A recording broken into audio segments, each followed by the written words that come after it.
Всем привет! Вы на канале Заброшенная Прибалтика. Сегодня прогуляемся по заброшенному заводу рыбных консервов «Чайка».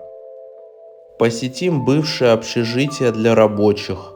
Прогуляемся по производственным цехам и спустимся в бомбоубежище, где горит свет и все осталось нетронутым с 80-х годов.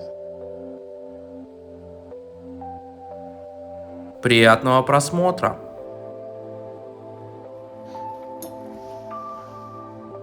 Совсем новенькие.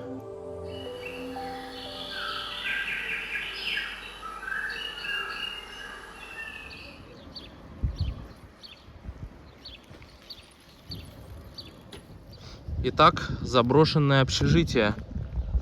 Принадлежало оно заводу рыбных консервов, куда я сегодня отправляюсь. И на сегодняшний день оно тоже заброшено, как и часть самого завода.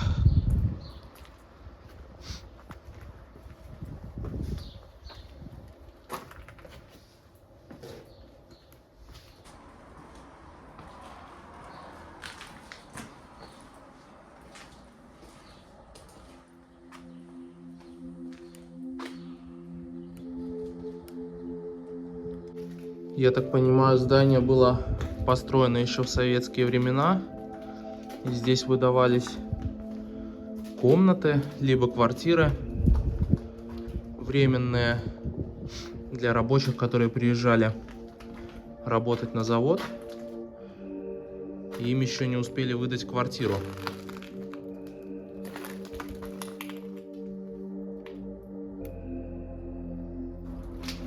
А сегодня, по неподтвержденной информации, тут живут бездомные. Собственно, учитывая то, что вход в здание был открыт нараспашку, это вполне возможно.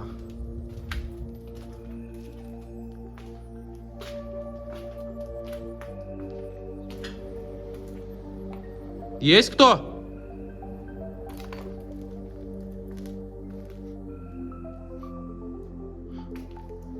Пахнет фекалиями. И летают мухи.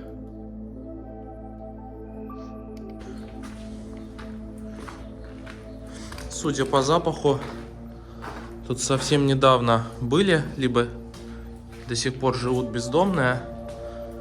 Поэтому решил я их не тревожить. И поднялся на последний этаж.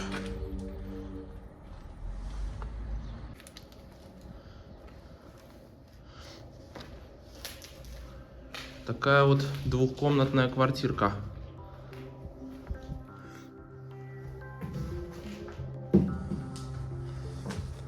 Кстати, даже со своим туалетом получается. Я изначально думал, что тут общий туалет где-то и ванная, а оказывается нет.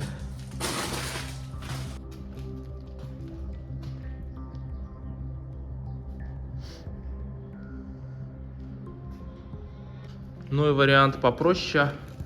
Одна такая вот комната.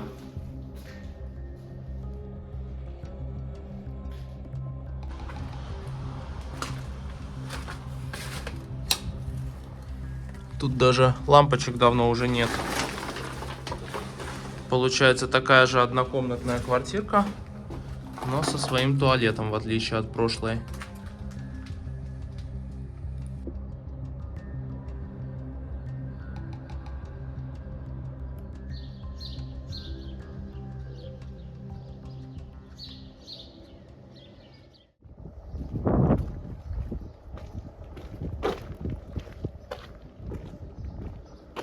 Вау!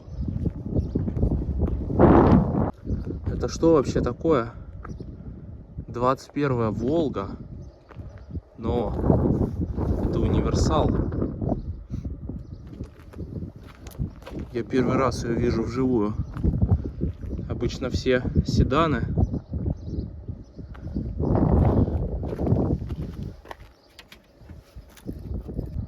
К сожалению, внутри пусто.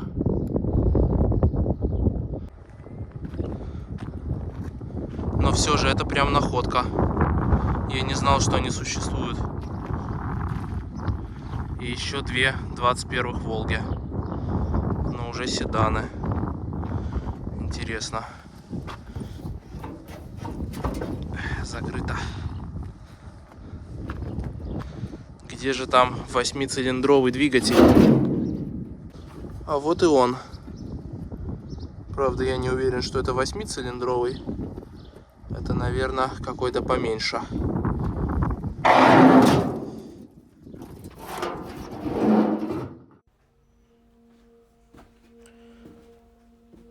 Это я даже не дошел еще до самого завода. Просто нашел по пути 3 вот таких Волги. Руль кто-то снял.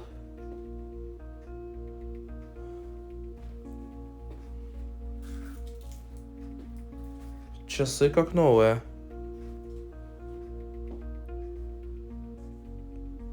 Техосмотр до 2008 года.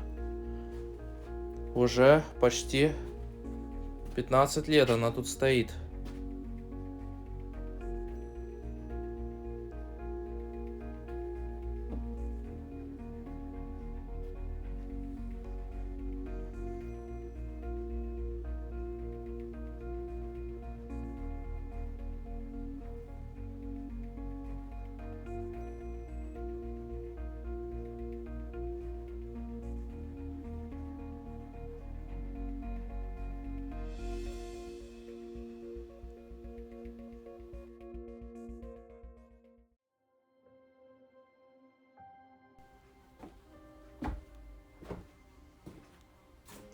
А вот и само заброшенное производство.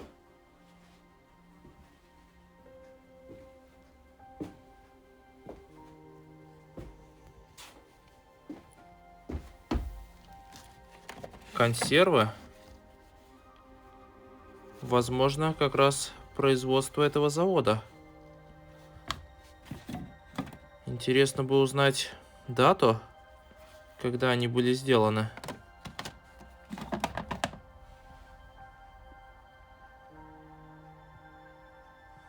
А вот даты, к сожалению, здесь-то и нету.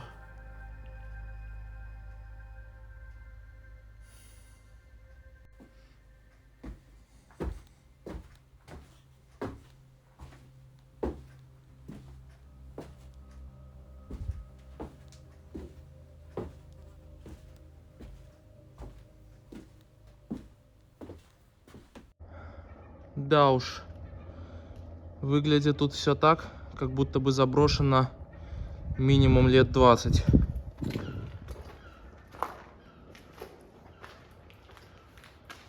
Станки, естественно, все уже демонтированы, вывезены. И остались пустые помещения.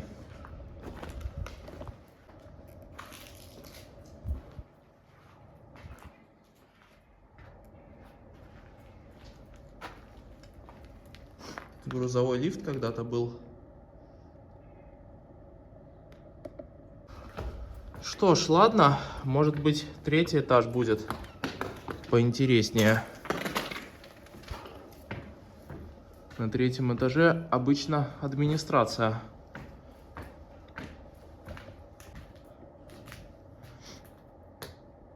Туалеты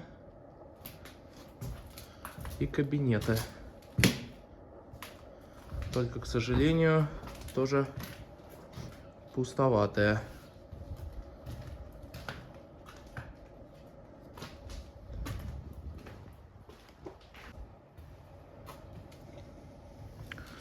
Похоже на кассу, где выдавались зарплаты работникам.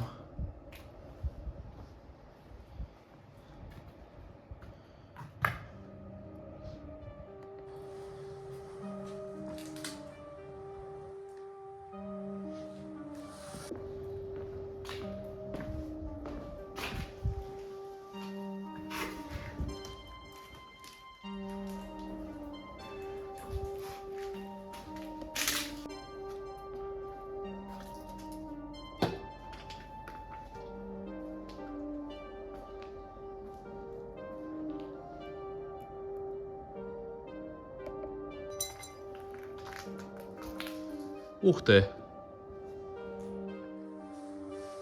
Небольшая химическая лаборатория, которая была на любом заводе, я думаю, в те года. Да и, в принципе, на современных заводах. Годен до 98-го года. Журнальчик, датированный 2000 годом. 23 года уже тут он лежит. Записи химических опытов, что ли?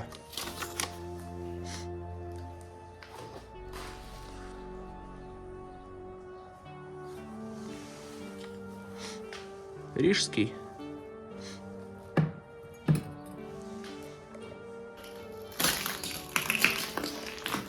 Тут вонище нереальное.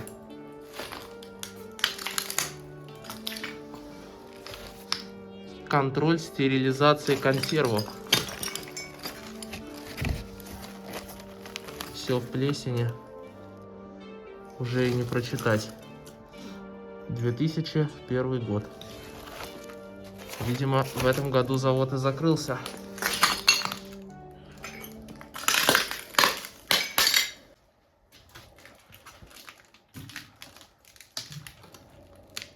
Сколько сапог резиновых на полу.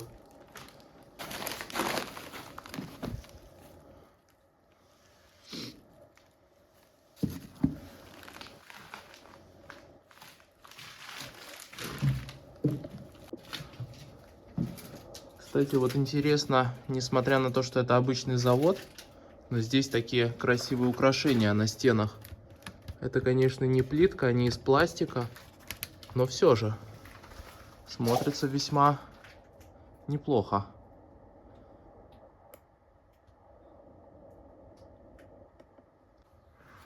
Судя по найденным документам, заброшено это здание уже как 22 года. Тут у нас душевые и проход дальше. Видимо, это когда-то была раздевалка.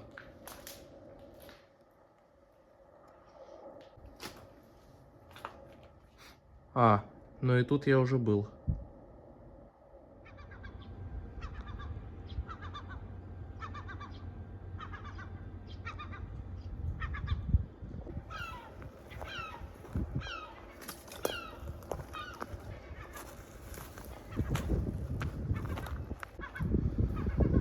Трансформаторная. Тоже уже совсем пустая.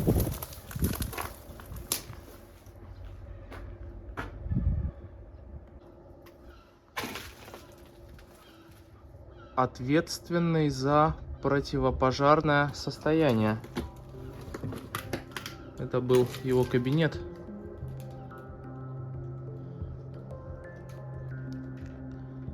Селедка атлантическая. Наклейки от продукции этого завода.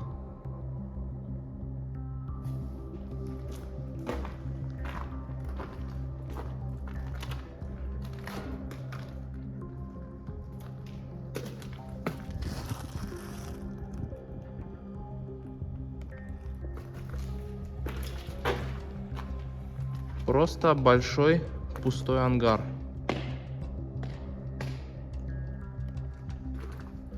Кажется, я догадываюсь, что это было. Судя по вот этим дверям, это помещение было что-то вроде большого холодильника. Хотя я могу и ошибаться. Ну а тут продолжение склада.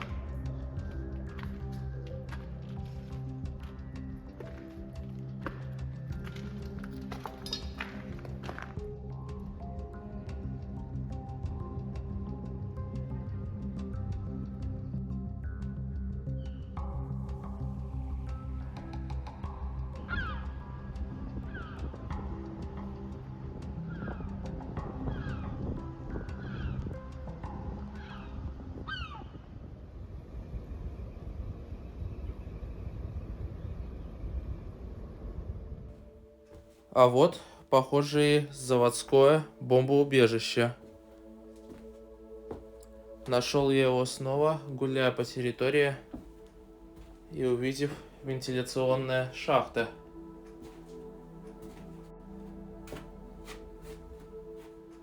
Ух ты! Тут уже в ящиках какие-то химикаты лежат. Колбы, лаборатория, что ли, была в бункере.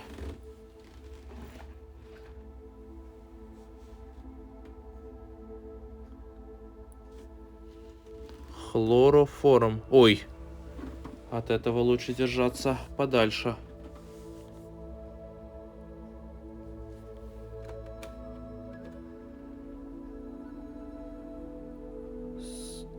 Света нету.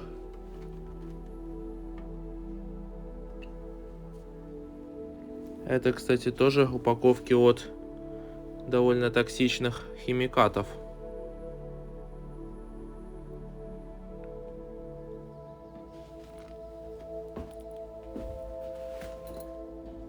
Опа! Свет все-таки есть.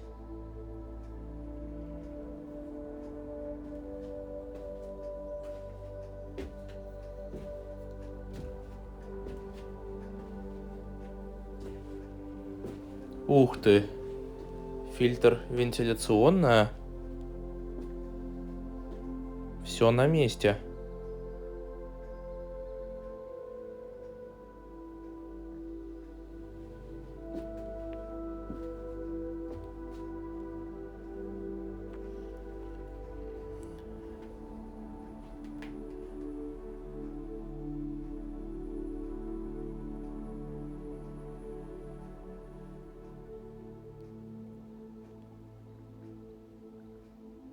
Баллоны с кислородом, что ли?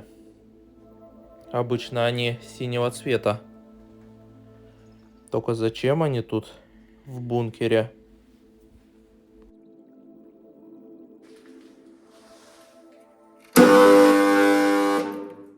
Ой.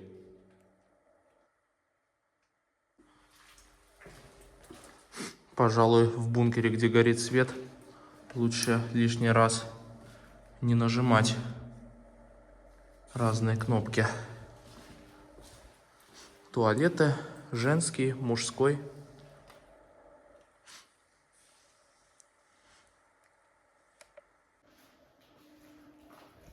Это, кстати, шконки, где люди могли лежать. И тут их достаточно много.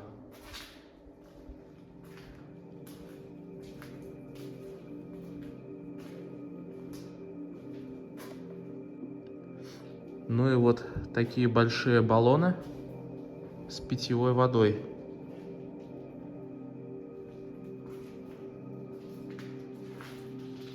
Посмотрим, осталась ли вода. Ой, не ожидал я такого. То есть, в принципе, тут горит свет, есть вода. Достаточно почистить плесень, убрать. И можно укрываться в случае чего. Ну так, в теории. А это у нас дизельный генератор. Похоже, частично разобранный.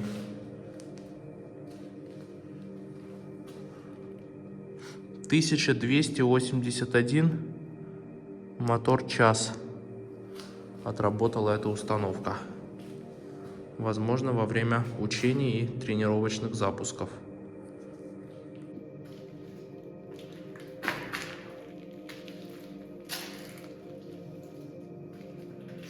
Пульт управления.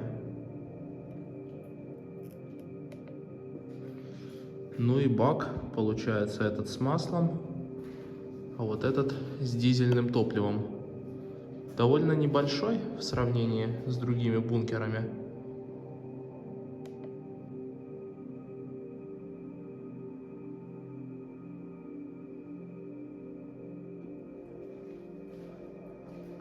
Носилки.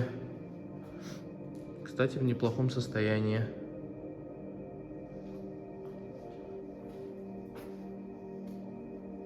Ух ты. Я так понимаю, это был такой небольшой класс гражданской обороны.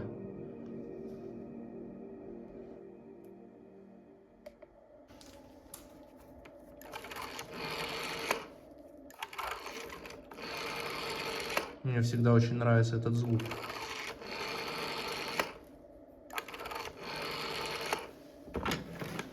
Прием, прием.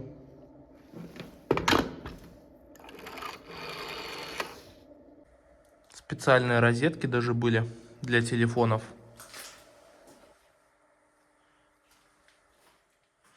Кстати,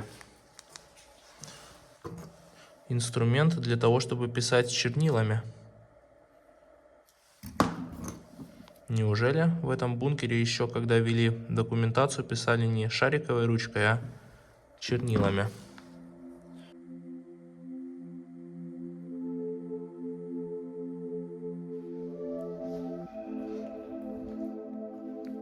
Тут у нас ящик с мусором и одиноким противогазом.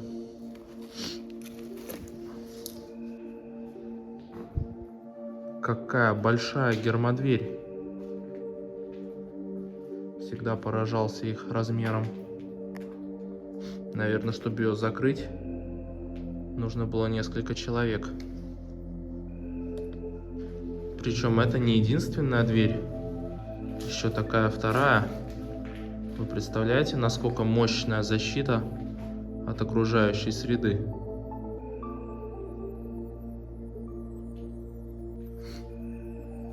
Ящик для продуктов. Ну и пожарный стенд.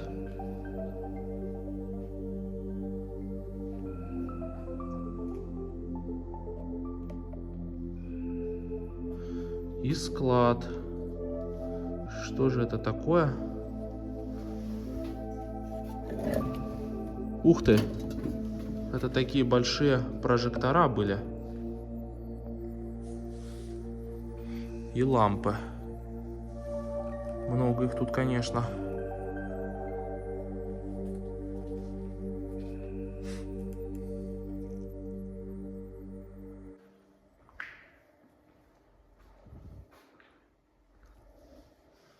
Ящики. Ух ты, полные противогазов. Противогазы ГП-4 и ГП-5. Самые часто встречающиеся в подобных бункерах.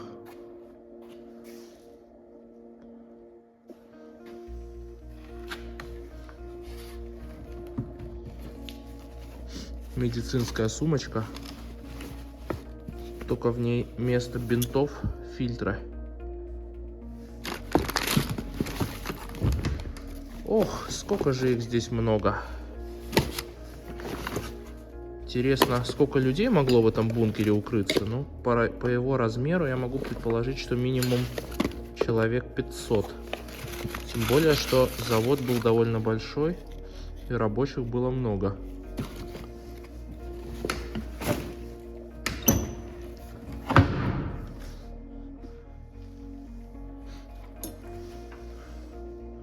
Совсем новенькие.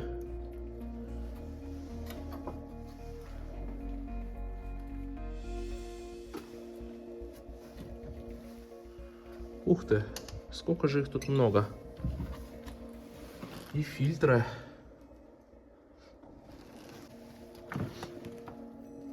Ух ты, черные. Вот это уже немножко более редкий противогаз, а вот это, насколько я знаю, было переговорное устройство, то есть в нем можно было разговаривать и тебя было слышно, а у обычного противогаза такого не было. И вроде как такой противогаз с переговорным устройством назывался ГП-5М. А тут уже пусто. Но и это еще не все.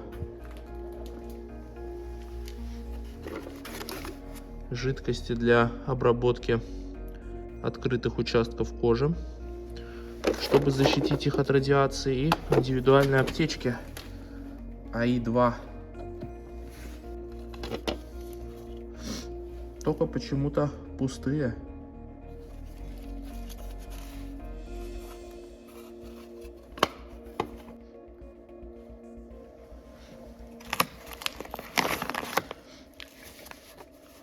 Год выпуска 80-й.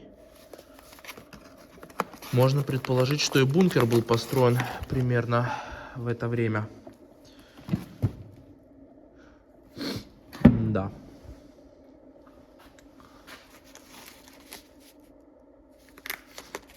«75 штук было в таком ящике.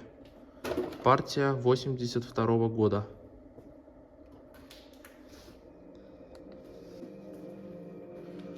Ну и на столе лежат диофильмы.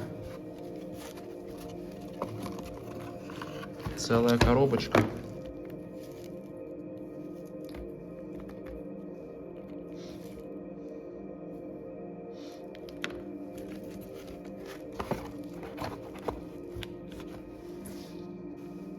И целая пачка документации.